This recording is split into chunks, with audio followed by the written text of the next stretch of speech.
We begin, as Jared did, with a new context. The extent and accelerating pace of change in recent decades mean that we are living in a radically new situation, demanding a radically new response. A basic question is, what is the new evangelization? The expression was first introduced by Pope John Paul II in a non-specific way in his apostolic visit to Poland in 1979.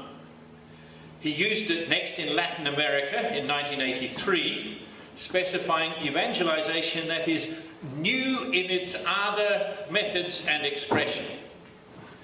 In 1988, he presented it as a response to the new stage of history. In 1990, he proposed it as a new engagement with those who have already heard Christ proclaimed. And in the synodal assemblies for the Jubilee of the year 2000, it became a spiritual renewal of the local churches. Accordingly, the new evangelization is variously described as transmitting the gospel of hope in a practical way, boldness in raising the God question in the problems of history, credible efforts at uniting Christians in common witness, new ways of being church, very similar to what Jonathan spoke of from the FABC. New evangelization is also described as particularly addressed to post-Christian Western societies. So there were references to new evangelization with Pope Benedict's recent visit to Germany.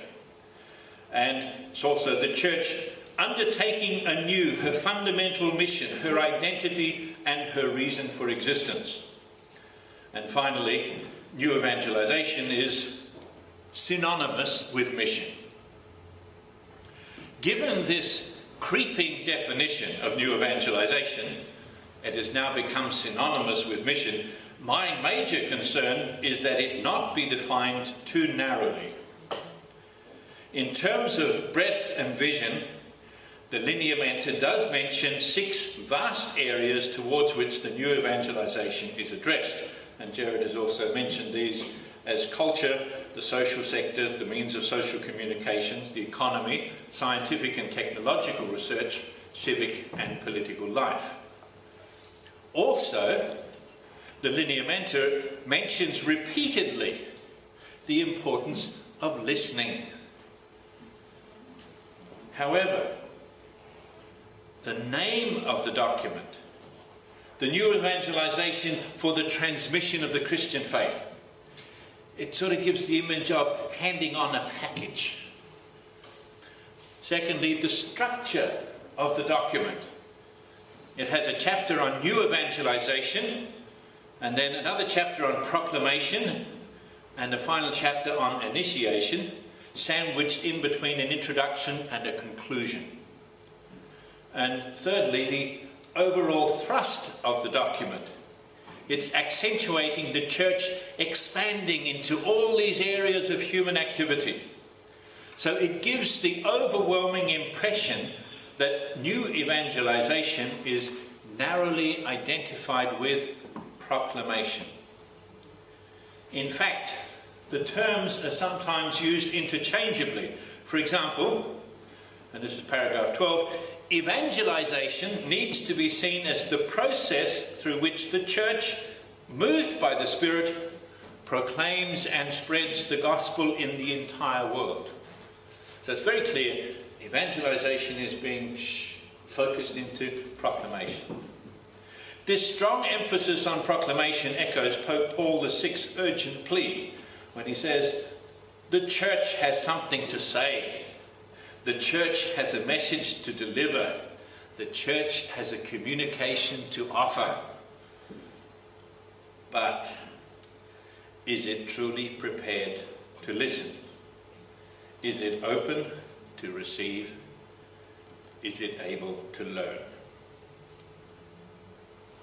Even Redemptoris Missio, which affirms the permanent priority of proclamation and its central and irreplaceable role, treats various paths of mission in chapter 5 of that document.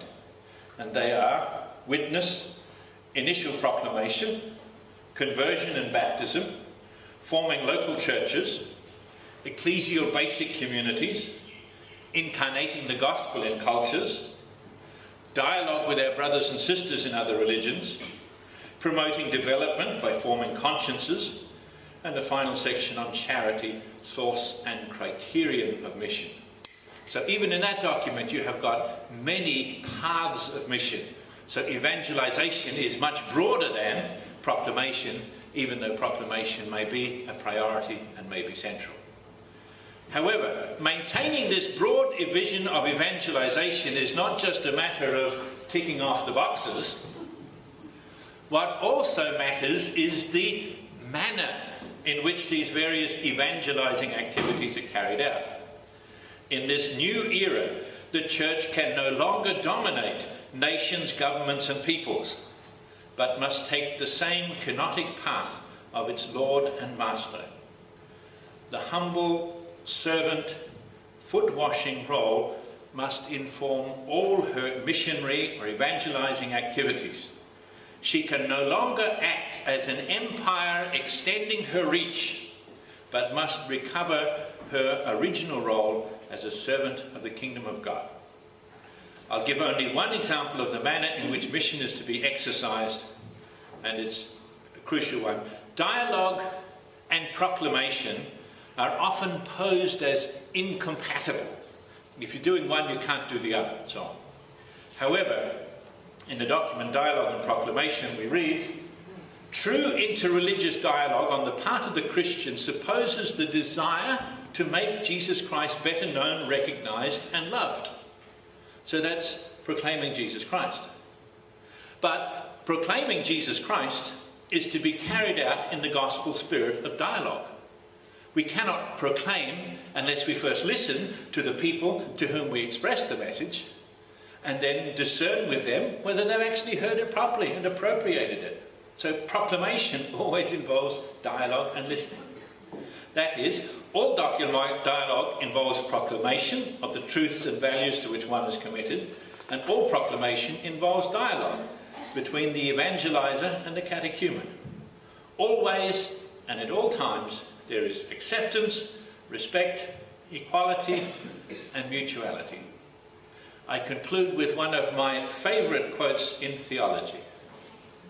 In the last analysis, truth is not a thing we possess, but a person by whom we must allow ourselves to be possessed.